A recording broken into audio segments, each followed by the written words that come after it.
Bonsoir. Alors, pour ce retour sur nos enquêtes, on va parler de François Fillon et de son sens des affaires. Avec moi, pour converser autour de ce sujet qui fracasse la chronique française depuis maintenant 8 jours et les premières révélations du Canard enchaîné, Mathilde Mathieu, tu es journaliste au service dit des enquêtes et filatures de Mediapart, et Lucie Delaporte, tu es journaliste au service politique de Mediapart et tu suis notamment avec Hélène Salvi la droite. Alors, une première question pour toi, Mathilde.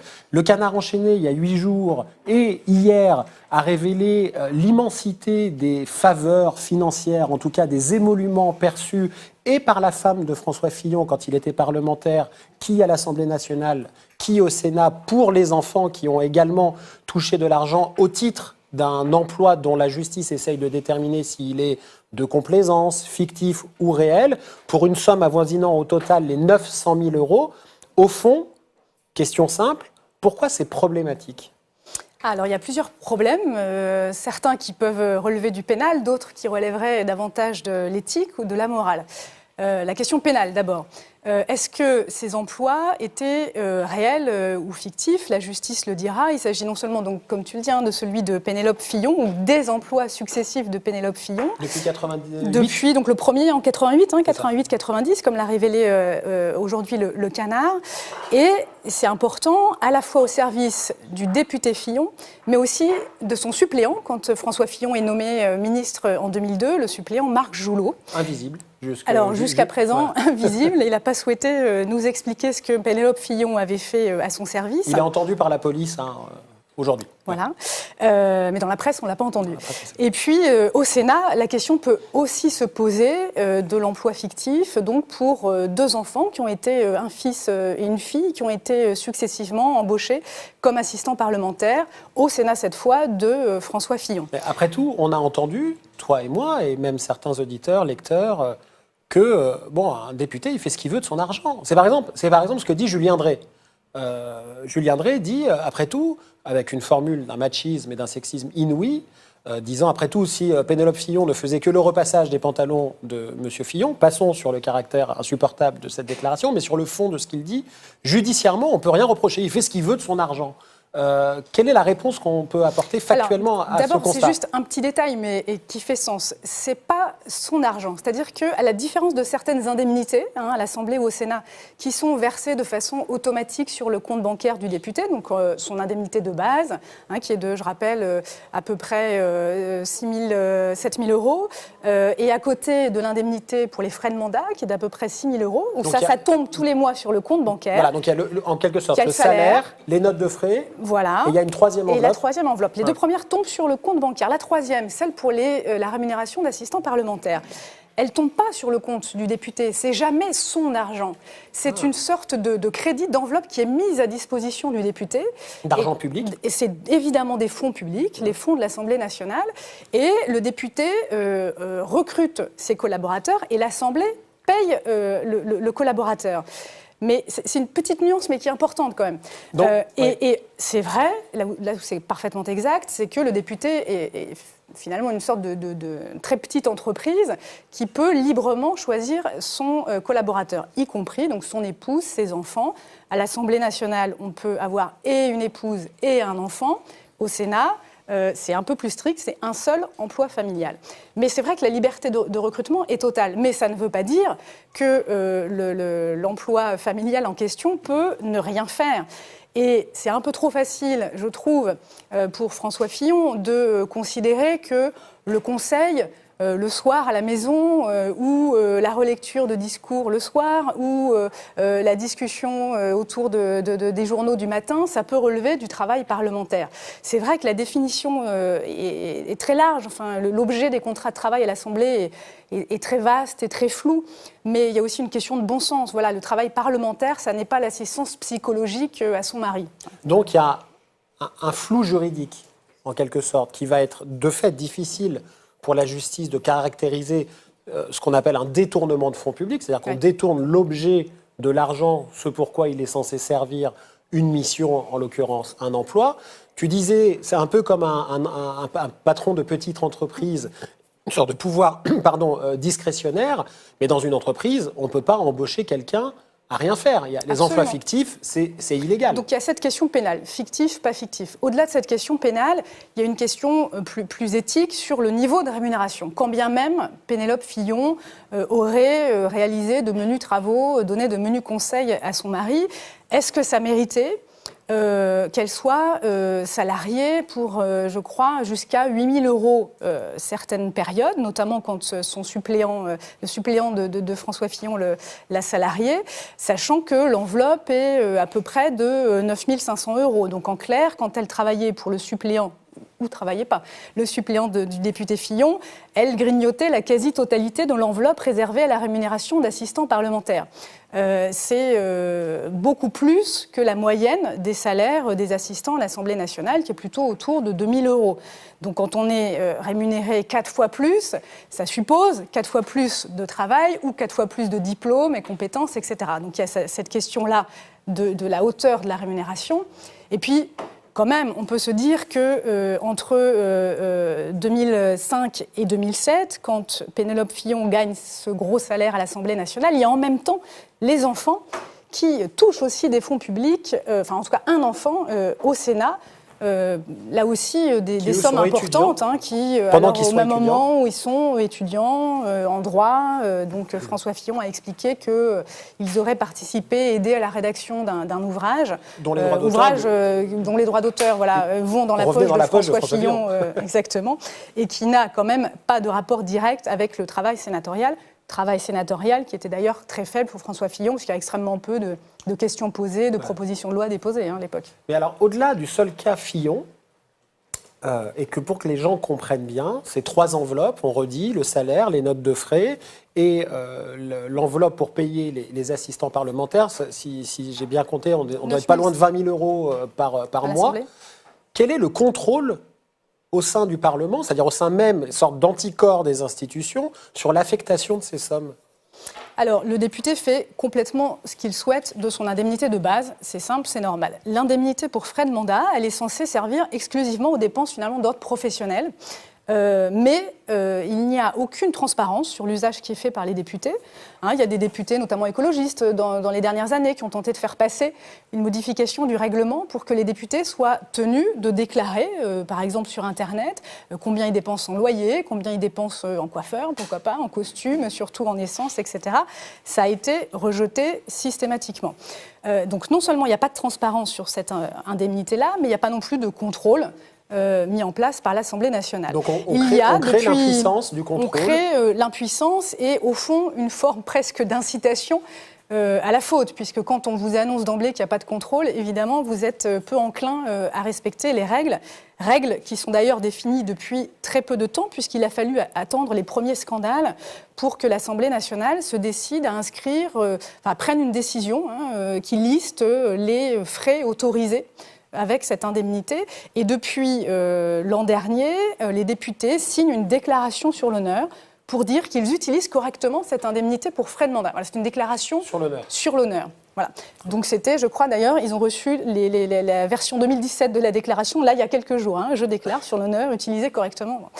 Et puis la troisième enveloppe, la rémunération des assistants. Il n'y a aucun contrôle donc, sur la réalité du travail effectué et quelques règles pour encadrer tout ça quand même. Donc, je le disais, au Sénat, c'est un seul emploi familial. À l'Assemblée, il y a aujourd'hui, d'après mes informations, 4 députés au moins qui emploient 2 proches, donc soit épouses, soit enfants, soit petits-enfants. Et il y a une règle de plafonnement quand même des salaires. Ce n'est pas plus de la moitié de l'enveloppe pour l'épouse. Lucie, toi, tu as révélé aujourd'hui, à midi, sur Mediapart, un autre pan de l'affaire qui concerne les mystérieuses activités de conseil, alors tu vas expliquer ce que c'est, de François Fillon, depuis qu'il n'est plus à Matignon, depuis que la droite n'est plus au pouvoir avec la défaite de Nicolas Sarkozy en 2012. Il a monté une entreprise qui s'appelle 2F Conseil, je crois, dont le chiffre d'affaires est florissant, mais sur laquelle il n'a jamais voulu rien dire concernant quel type de contrat il avait et quels étaient ses clients. Or, tu as révélé ce matin, Le Monde l'a évoqué également, le nom de l'un de ses plus gros clients, de ses plus gros partenaires, qui lui a permis de gagner à peu près 200 000 € en 4 ans et demi. C'est un certain René Ricol. Est-ce que tu peux nous dire de quoi il s'agit et là aussi, où se situe le problème? Donc, François Fillon, quand il quitte Matignon, immédiatement après, crée sa société de conseil.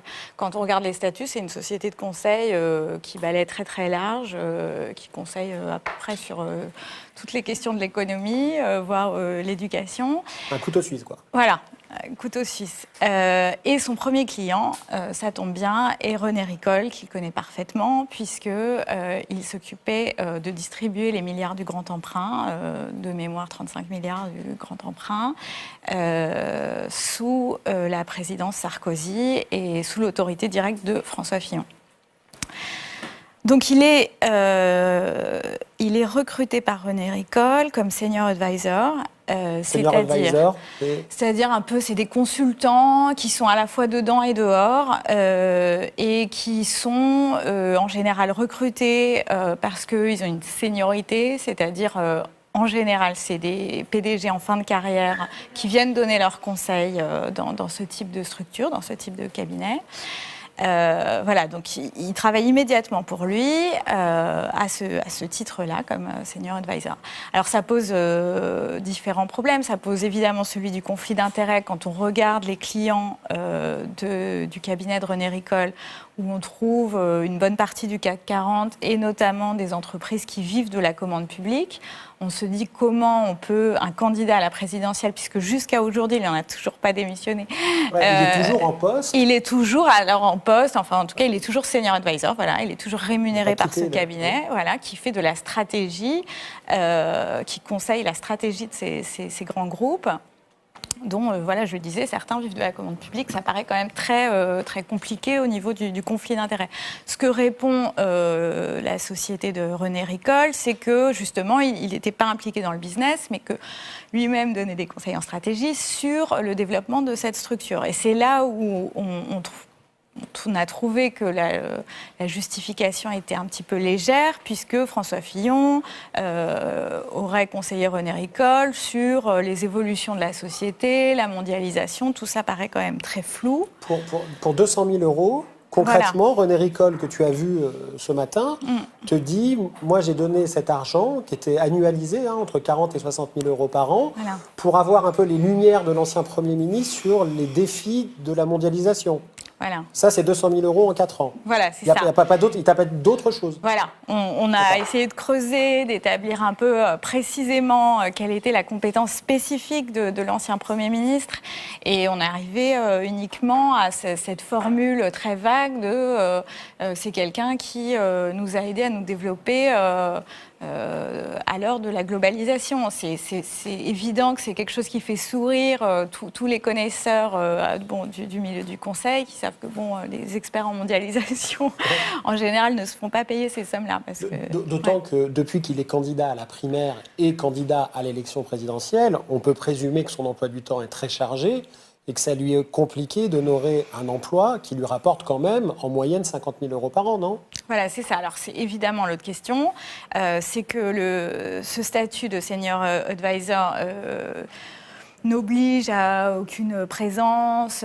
C'est très difficilement quantifiable et ça pourrait faire penser au poste d'assistant parlementaire où on a entendu l'avocat de la famille Fillon dire c'est pas quantifiable, etc. Bon, là, c'est vrai qu'on est typiquement sur un type de poste où c'est difficile à mesurer. Ce qui est sûr, c'est que nous, Hélène Salvier et moi-même, quand même, pour suivre la droite, on connaît un petit peu l'emploi du temps de François Fillon, notamment ces derniers mois, et il paraît bien difficile d'imaginer qu'il ait du temps à consacrer à cette structure. Alors, problème de conflit d'intérêts, problème d'emploi de complaisance, point d'interrogation, problème également du secret. Et là, je me retourne vers toi, Mathilde. Depuis l'affaire Cahuzac, on sait que les députés et les parlementaires, les députés de Paris, François Fillon, sont censés déclarer scrupuleusement leurs liens d'intérêt, comme on dit, et leurs activités extérieures à leur mandat. Si on regarde la déclaration d'intérêt qui est disponible pour tout le monde, tous ceux qui regardent l'émission peuvent aller voir la déclaration d'intérêt de François Fillon, on voit la société 2F Conseil qui facture notamment à René Ricol et à de mystérieux autres clients. On pourrait dire, après tout, il a déclaré 2F Conseil, c'est bon, non ? On pourrait. Il a bien écrit Monsieur l'avocat du diable. conseils. Voilà. Mais on n'a pas les sommes à côté, d'abord. Mais c'est vrai, elles sont accessibles elles aussi, puisque finalement, il suffit de demander les comptes de la société au tribunal de commerce pour voir que sur 4 ans, je crois que le chiffre d'affaires, on est quand même autour de 700 000 euros. Donc il quadruple son indemnité de député grâce à cette société.